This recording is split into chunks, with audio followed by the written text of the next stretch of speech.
নমস্কার বন্ধুরা, mister Mrs cooking আর্টে আপনাদের সকলকে জানাই আরও একবার স্বাগত। দুর্দান্ত স্বাদে এই পনিরের রেসিপিটা নিয়ে চলে এসেছি। তোমরা কিন্তু এই পনিরের রেসিপিটা গোলমরিচ পনির, এটা কিন্তু অনেকেই বানিয়েছো অনেকভাবে, কিন্তু আমি যেভাবে বানাবো সেটা কিন্তু একদম একটু আলাদা। আর আমি যে স্টাইলে বানাই সেটাই তোমাদের সাথে শেয়ার করেছি।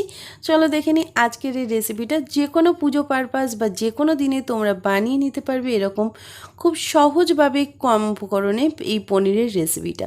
সকলকে দেখার জন্য অনুরোধ রইল। যারা এই রেসিপিটা ফেসবুক পেজ থেকে দেখছো তারা অবশ্যই পেজটাকে ফলো করে নিও। যারা ইউটিউব থেকে দেখছো ইউটিউবের চ্যানেলটা আমার সাবস্ক্রাইব করে নিও। পাশে থাকা বেল আইকনটা ক্লিক করতে একদম ভুলো না। আর অবশ্যই ভালো লাগলে লাইক করে দিও। চলো দেখে নিই আজকের রেসিপি। এখানে আমরা রেসিপিটা বানানোর জন্য 200 গ্রাম পনির নিয়েছি। আর পনিরটাকে কিন্তু আমরা এই রকম পিস পিস করে কেটে নেব। পনিরটাকে আমরা কেটে নেওয়ার পরে তারপরে আমরা যে মেন যে রেসিপিটা সেটা আমরা বানাবো। পনিরটাকে আমরা এইভাবে একটু বড় বড় সাইজের কেটে নিচ্ছি। আর এখানে আমি 200 গ্রাম মতো পনির ব্যবহার করেছি। পনিরটাকে দেখুন একটু বড় সাইজেরই রাখলাম, আপনারা চাইলে এর থেকে ছোট সাইজের অবশ্যই রাখতে পারেন। আমি একটু বড় বড় সাইজের পনির এইভাবে সবটা কেটে নিয়েছি। আর এইভাবে কেটে নেওয়ার পরে আমরা এর মধ্যে সামান্য কিছু উপকরণ দিয়ে পনিরটাকে রেডি করে নেব। পনিরটাকে এইভাবে কেটে নেওয়ার পরে আমি কিন্তু এখানে দিয়ে দিচ্ছি সামান্য আদা বাটা। আদা বাটাটা এখানে আমরা ব্যবহার করেছি। দিয়ে দিলাম গোলমরিচ আর দিয়ে দেবো সামান্য পরিমাণে নুন। আদা বাটা, গোলমরিচ আর নুনটাকে দিয়ে খুব ভালো করে মাখিয়ে নেব। যেহেতু এটা সম্পূর্ণ নিরামিষ বানাচ্ছি তাই এর মধ্যে আমি আর বেশি কিছু উপকরণ ব্যবহার করব না। গোলমরিচ, আদা বাটা আর নুনটাকে দিয়ে সমস্ত পনিরগুলোর সাথে খুব ভালো করে আমরা মাখিয়ে নেব।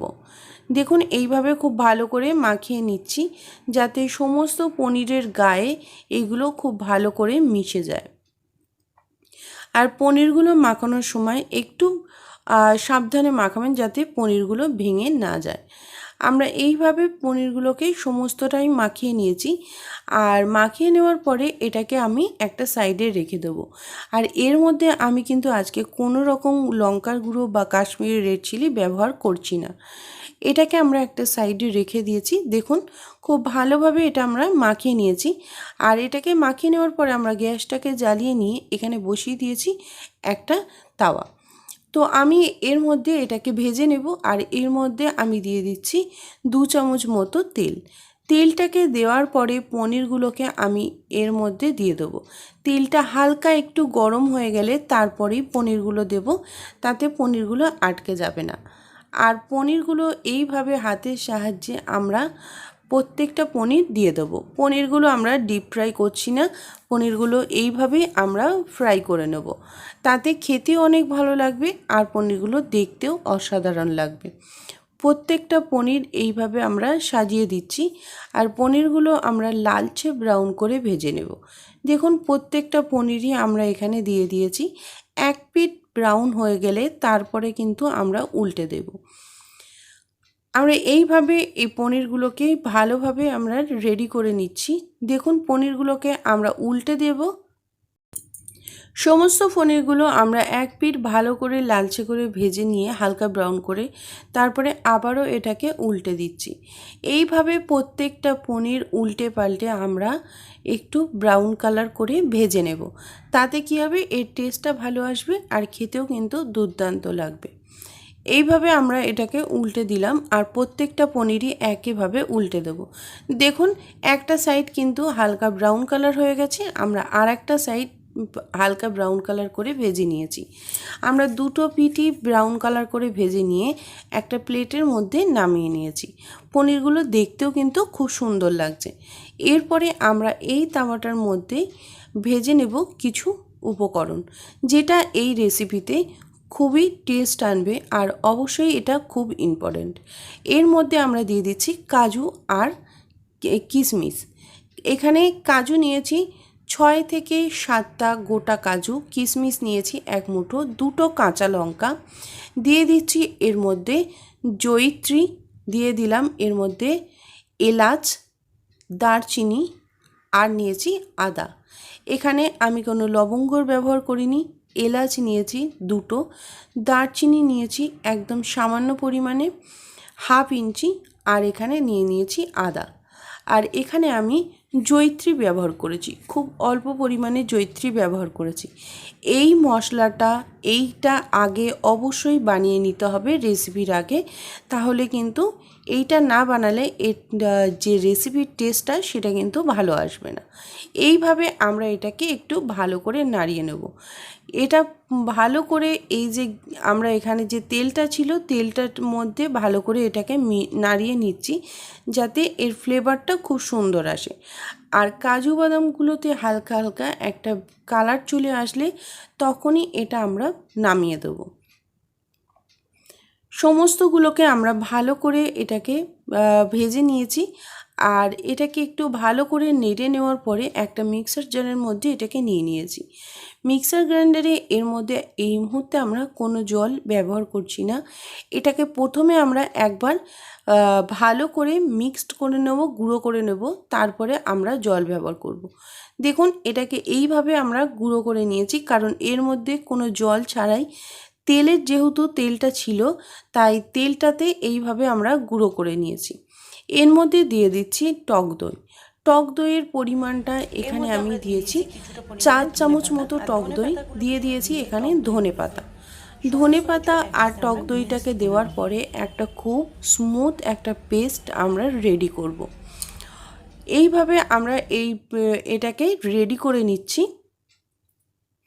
আমরা ঢাকাটা দিয়ে দিলাম। ঢাকাটা দেওয়ার পরে মিক্সার জারটাকে আমরা এরপরে এটাকে মিক্সড করে নিয়ে দেখে নিচ্ছি। দেখুন কালারটা খুব সুন্দর এসছে আর একদম মিহি খুব সুন্দর একটা পেস্ট এসছে। এরপরে আমরা চলে যাব মেন যে রেসিপি সেটাতে। এই রকম মিহি পেস্টই কিন্তু করতে হবে, এটাতে খুব সুন্দর একটা টেস্ট আনবে। আমরা গ্যাসটাকে জ্বালিয়ে নিয়েছি আর বসিয়ে নিয়েছি এর মধ্যে কড়াইটাকে বসিয়ে নেওয়ার পরে আমরা এর মধ্যে দিয়ে দেব 2 চামচ মতো তেল। এখানে আমি সাদা তেলের ব্যবহার করছি। এখানে 2 চামচ মতো সাদা তেল ব্যবহার করেছি। দেওয়ার পরে তেলটাকে হালকা গরম হলে তারপরে আমরা যে মশলাটা এক্ষুনি বানালাম সেটা অ্যাড করব। তেলটা আমি কড়ার চারপাশে একটু ভালো করে মিশিয়ে দিচ্ছি। ভালো করে তেলটা গরম হয়ে গেছে, আর তেলটা গরম হয়ে গেলেই আমরা যে মশলাটাকে বানিয়েছি সেই মশলাটা কিন্তু এর মধ্যে দিয়ে দেবো। এর মধ্যে আমাদের আর কোনো কিছুই দেওয়ার দরকার নেই, এই মশলাটা আমরা ডাইরেক্ট দিয়ে দেবো। আর এটাকে দেওয়ার সময় গ্যাসের আঁচটাকে একদম লোতে দিতে হবে, কারণ এখানে যেহেতু দইটা ব্যবহার করেছি, দইটা যাতে কোনো রকমে ফেটে না যায় তার জন্যে একদম গ্যাসের আঁচটাকে লোতে দিয়ে এটাকে কন্টিনিউ নাড়তে হবে। আমরা গ্যাসের আঁচটাকে লোতে দিয়ে এটাকে ভালো করে নাড়তে থাকবো, কারণ গ্যাসের আঁচটাকে যদি এখনই জোরে দিই, যেহেতু এখানে দইটা ব্যবহার করেছি, দইটা ফেটে যেতে পারে। একদম দোকানের মতো চাইলে কিন্তু এইভাবে এই রকম পদ্ধতিতে একবার বানিয়ে দেখুন, একদম টেস্ট আসবে দোকানের মতো। আমরা এটাকে ভালো করে নাড়াতে থাকবো আর কন্টিনিউ এইভাবে নাড়তে নাড়তে দেখবেন এর থেকে অলরেডি তেল ছেড়ে দিয়েছে। আমরা এটাকে ভালো করে লো আঁচে নাড়াতে থাকবো।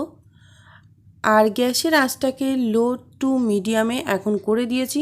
করে দেওয়ার পরে এটাকে এইভাবে আমরা ভালো করে নাড়িয়ে নিচ্ছি।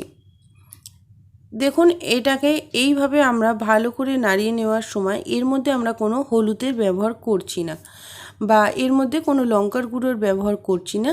দিয়ে দেবো এর মধ্যে জিরে আর ধনে। আমরা জিরে আর ধনেটাকে কিন্তু একটু শুকনো খোলায় হালকা গরম করে নিয়েছি, ভেজে নেইনি, গরম করে নেওয়ার মতো ওই রকম করে নিয়ে তারপরে আমরা কিন্তু এটাকে গুঁড়ো করে নিয়েছি। দিয়ে দিলাম এখানে 1 চামচ জিরে আর দিয়ে দিলাম 1 চামচ ধনে। খুব সামান্য উপকরণে আজকের এই রেসিপিটা কিন্তু দুর্দান্ত স্বাদ এনে দেবে। আমরা এটাকে জিরে আর ধনেটাকে দেওয়ার পরে আবারও খুব ভালো করে মিক্সড করে দিচ্ছি। দেখুন খুব ভালো করে এটাকে মিক্সড করে দিলাম জিরে আর ধনেটাকে। আর যেহেতু এইটাকে আমরা সমস্তটাকেই পেস্ট বানিয়ে নিয়েছি, তাই দেখুন কালারটাও খুব সুন্দর এসছে, যেহেতু ধনেপাতা এর মধ্যে ব্যবহার করেছি, আর পেস্টটাও দুর্দান্ত এসছে। আমরা জিরে আর ধনেটাকে খুব ভালো করে মিশিয়ে দেওয়ার পরে এটাকে ঢাকা দিয়ে কিছুক্ষণ হতে দেব। ঢাকা দিয়ে দিলাম, আর ঢাকা দিয়ে আমরা 10 মিনিট মতো এটাকে ঢাকা দিয়ে রাখার পরে একদম লো আঁচে এটাকে হতে দেব। ঢাকাটা খুলে আমরা দেখে নিচ্ছি, দেখুন একদম তেল ছেড়ে দিয়েছে, ওপরে খুব সুন্দরভাবে তেল ভেসে উঠেছে, আর মশলাটা একদম ছেড়ে ছেড়ে যাচ্ছে, কড়া থেকে উঠে আসছে। এই রকমভাবেই কিন্তু আগে মশলাটা বানাতে হবে, কারণ মশলাটা যতটা সুন্দর হবে ততটাই কিন্তু এই রেসিপিতে টেস্টটা বেশি ভালো আসবে। আমরা এইভাবে মশলাটাকে কিন্তু খুব ভালো করে নাড়িয়ে দিচ্ছি, আর মশলাটা বুঝতেই পাচ্ছেন যে কড়া থেকে অটোমেটিক উঠে আসছে, মশলাটা কিন্তু আমাদের খুব ভালোভাবে রেডি হয়ে গেছে। আমরা মশলাটাকে এইভাবে ভালো করে মিক্সড করে নিলাম আবারও, আর মিক্সড করে নেওয়ার পরে এর মধ্যে আমরা দিয়ে দিচ্ছি দুধ। এখানে আমরা কোনো জলের ব্যবহার করছি না, এখানে আমরা ব্যবহার করেছি 2 কাপ মতো দুধ। আমরা 2 কাপ পরিমাণে দুধ ব্যবহার করেছি, আর দুধটাকে দেওয়ার পরে এটাকে খুব ভালো করে মিক্সড করে দেবো দুধের সাথে। দুধের সাথে এটাকে খুব ভালো করে মিক্সড করে দেওয়ার পরে এটাকে আরও কিছুক্ষণ আমরা নাড়তে থাকবো। যেহেতু এখানে আমরা বানাচ্ছি একদম গ্রেভির কালারটা হোয়াইট রাখবো, তার জন্য এখানে আমরা দুধটাকে ব্যবহার করেছি। আর এখানে আমি আগে কিন্তু কোনো রকমের নুন দেইনি, নুন আর চিনিটা আমরা এখানে ব্যবহার করলাম। যেহেতু এটা সম্পূর্ণ নিরামিষ রেসিপি, তাই এর মধ্যে একটু মিষ্টি হলে টেস্টটা অনেক ভালো আসবে। এরপরে এটাকে আমরা খুব ভালো করে ফুটতে দেব, আর দেখুন এটা কিন্তু এইভাবে ফুটতে ফুটতে ঘন হয়ে আসবে। যেহেতু এখানে কাজু বাদাম বাটা রয়েছে, তো এটা কিন্তু বেশ ঘনই হয়ে আসবে। দিয়ে দিচ্ছি এর মধ্যে গোলমরিচের গুঁড়ো, কারণ যখন এরকম ফুটে ঘন হয়ে আসবে তখন এর মধ্যে কিন্তু আমরা গোলমরিচের গুঁড়ো আরও একটু দেব, তাতে টেস্টটা অনেক ভালো আসবে। গোলমরিচের গুঁড়োটাকে দেওয়ার পরে আমরা হাতের তালুতে ঘষে এখানে দিয়ে দিচ্ছি কাসুরি মেথি।